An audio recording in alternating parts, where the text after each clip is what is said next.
tutto pronto e dopo 20 anni di gestione privata di parcheggi il Comune ha deciso di gestirla in proprio attraverso Marina Chiavari. Quali le novità? Le novità sono che avevamo promesso il frazionamento e così è. E mi spiego meglio, 50 centesimi ogni 20 minuti, in modo che non siamo andati a toccare la tariffa precedente, però abbiamo frazionato.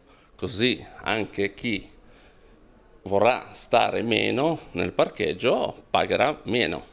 Nuovi parcometri di ultima generazione con la possibilità anche di resto di pagare con banconote. Sì, anche questa è una novità rispetto a prima.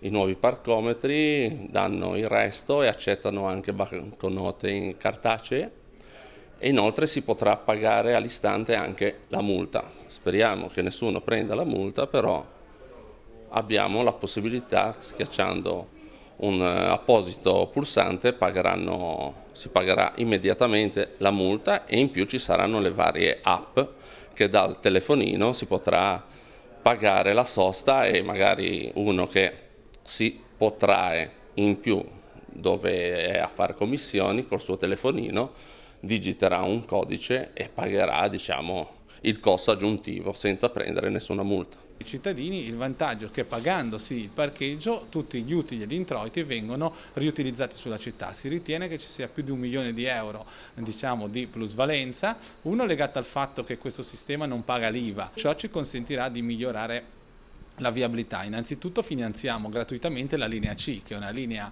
urbana che circola in città, quindi è un sistema di parcheggi e di trasporto che consente di mettere insieme la sosta con la circolazione e col 1 milione in più miglioreremo le strade e libereremo risorse che verranno utilizzate per abbassare le tasse. Non abbiamo levato occupazione perché gli stessi occupati che erano con APCOA, circa 10 persone sono state, non loro stessi, ma è stata fatta una gara, ci sono 10 persone riassunte a Marina Chiavari.